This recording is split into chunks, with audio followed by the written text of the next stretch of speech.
మిత్రులారా నమస్తే. సాహితీ సంపంగలకు స్వాగతం. ఇందులో భాగంగా నేటి కథా సంపంగి లోగుట్టు. కలం సీరాపు శ్రీనివాసరావు గారు. వీరు పత్రికా విలేఖరి, హేతువాది. వీరి నివాసం ఎస్కోట.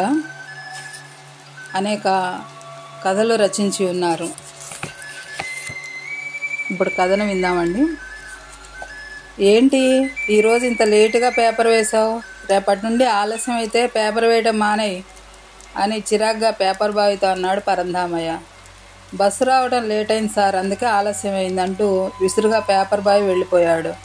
ఇంతలో పోస్ట్ అనే కేక వినిపించడంతో లోపలున్న పరంధామయ్య బయటకు వచ్చేంతవరకైనా ఆగకుండా కవర్ ఇంట్లో విసిరేసి సైకిల్ ఎక్కి వెళ్ళిపోయాడు పోస్ట్ మ్యాన్. పరంధామయ్య లేఖ తెరిచి చదవటం మొదలుపెట్టాడు. అందులో, అయ్యా, మీరు మా ప్రాంతంలో మూఢనమ్మకాలకు వ్యతిరేకంగా నిర్వహించిన సభలు సఫలమయ్యాయి. మీరు చేస్తున్న కృషికి అభినందనలు తెలుపుతున్నాను. అయితే ఈ మధ్య నాకు బదిలీ అయింది. ఉపాధ్యాయునిగా పనిచేస్తున్న నేను మీ స్ఫూర్తితో మూఢనమ్మకాలకు వ్యతిరేకంగా ప్రచారం చేస్తున్నాను. మీ చిరునామా పత్రికలో చూసి ఉత్తరం రాస్తున్నాను. ఇక్కడ గిరిజనులకు గిట్టుబాటు ధర ఇవ్వడం లేదు. ఈ విషయమై ఆయా శాఖాధికారులను నిలదీశానని కొంతమంది నాపై ఆగ్రహంతో ఉన్నారు. నేను ఈ గ్రామానికి వచ్చి 6 నెలలైంది. నా ఇంటికి ఎదురుగా ఉన్న అరటి చెట్టు గెలవేయలేదని, నేనే చిల్లంగి పెట్టానని కొంతమంది అనుమానపడుతున్నారు. ఆ గ్రామంలో కొన్ని బర్రెలు కూడా వ్యాధులతో చనిపోతే చిల్లంగి పెట్టానని గ్రామస్తులు ఆరోపిస్తున్నారు. మరొక ఆయన వాంతులు విరోచనాలతో మరణిస్తే ఎవరో చిల్లంగి పెట్టారనే అనుమానంతో గ్రామ పులిమేరల్లో జంతు బలి ఇచ్చారు. గ్రామంలో పెద్దలు కొందరు నాపై ఉరిమురిమి చూస్తున్నారు. ఒక నెల రోజులు మా ఊరిలో ఉండి గ్రామంలో సభలు పెట్టి చైతన్యం తేవాలి. ఇట్లు అడవి సోమన్న. ఆ లేఖను ఫైల్లో భద్రపరిచాడు పరంధామయ్య. ఎలాగైనా ఆ ప్రాంతంలో చైతన్య సభలు పెట్టి మూఢనమ్మకాల ఊబిలో కూరుకుపోతున్న ప్రజలను కాపాడాలని అనుకున్నాడు పరంధామయ్య. కూతుర్ని పురిటికి ఇంటికి తీసుకురావాలి. మంచి రోజు కోసం పురోహితుడి దగ్గరికి వెళదాం రండి అని భార్య అన్నపూర్ణ పరంధామయ్యతో అన్నది. ఏదో ఒకరోజు తీసుకొద్దాం, ముహూర్తాలు ఎందుకు అన్నాడు పరంధామయ్య. సర్లేండి, మీ వాదంతో వియ్యంకుడికి పనిలేదు, మంచి ముహూర్తం చూసి తీసుకురావాలి అంది. కూతురు శిరీషను మంచి ముహూర్తం చూసి పుట్టింటికి తీసుకువచ్చారు పరంధామయ్య దంపతులు. శిరీషను డాక్టర్కు చూపించారు. పెద్ద మొత్తంలోనే మందులకు ఖర్చు అయింది. డెలివరీ దగ్గర పడింది.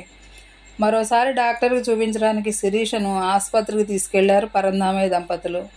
మీ అమ్మాయికి సిజేరియన్ చేయాల్సిందే, చాలా ఖర్చు అవుతుంది, సొమ్ము సిద్ధం చేసుకోండి, రేపే అమ్మాయిని ఆసుపత్రిలో చేర్పించండి అంటూ డాక్టర్ మందుల చీటీ రాసిచ్చాడు. అలాగే అంటూ మందులు కొనుక్కుని ఇంటికి వచ్చేశారు పరంధామయ్య దంపతులు. అయితే అంత సొమ్ము దగ్గర లేకపోవడంతో వారిద్దరూ ఆలోచనలో పడ్డారు.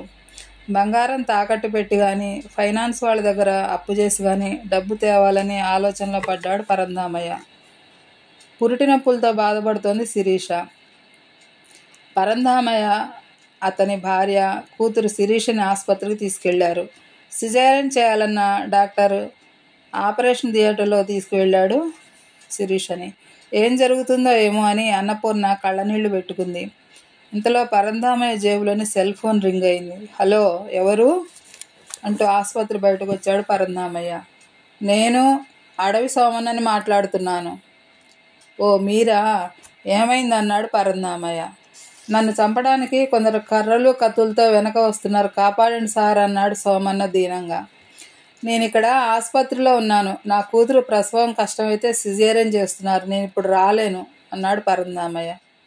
అబ్బా చచ్చాను రో అన్న ఆర్తనాదం వినిపించింది ఫోన్లో. హలో హలో అన్నాడు పరంధామయ్య ఆందోళనగా. అయితే అటునుంచి మరేమీ వినిపించలేదు. మీ అమ్మాయికి బాబు పుట్టాడు అన్నపూర్ణతో చెప్పింది నర్సు. అటు అడవి సోమన్న మరణించాడు, ఇటు మనవడు పుట్టాడు.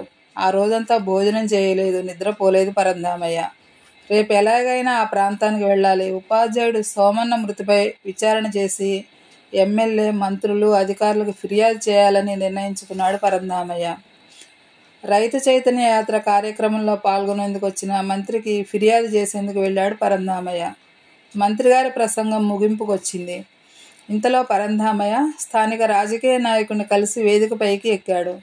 ఇప్పుడు కలవటం కుదరదు అని స్థానిక ఎమ్మెల్యే పరంధామయ్యను కిందకు పొమ్మన్నాడు నిక్కచ్చిగా. మంత్రిని కలిసి ఎలాగో వినతిపత్రం ఇచ్చాడు పరంధామయ్య. ఆ పత్రంలో అడవి సోమన్న హత్య గురించి చెప్పాడు. వేదికపై ఉన్న ఇతర అధికారులకు కూడా ఫిర్యాదు నకలును అందజేశాడు. ఆ ప్రతి వాళ్ళు ఊర్లోని R&B అతిథి గృహంలో మంత్రి బస చేశారని తెలుసుకున్న పరంధామయ్య అక్కడికి వెళ్ళాడు మంత్రిని కలవడానికి. మద్యం సీసాలు, చికెన్ జాయింట్లు టీపాయ్ మీదున్న ప్లేట్లలో ఉన్నాయి.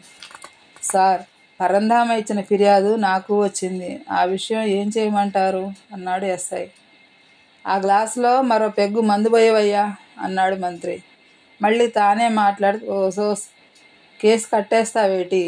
టీచరు వాడి ఉద్యోగం ఏదో వాడు చేసుకోకుండా కనీస వేతనాన్ని ఇవ్వాలని జనాల్ని రెచ్చగొట్టాడు. నా మేనల్లుడు కాంట్రాక్ట్ పనుల్లో అడ్డు తగిలాడు. అందుకే నా మేనల్లుడు టీచర్ సోమన్నకు చిల్లంగి ఉందని జనాలతో చంపించాడు. అంత మాత్రాన్ని కేసు కట్టేస్తావా? నీకు సిఐగా ప్రమోషన్ వద్దా అన్నాడు మంత్రి. అదంతా కిటికీలో నుండి చూసి, ఈ దేశం ఎటుపోతుంది? చేతబడి, చిల్లంగి హత్యలు ఇలా జరుగుతున్నాయా? చట్టాలు పెద్ద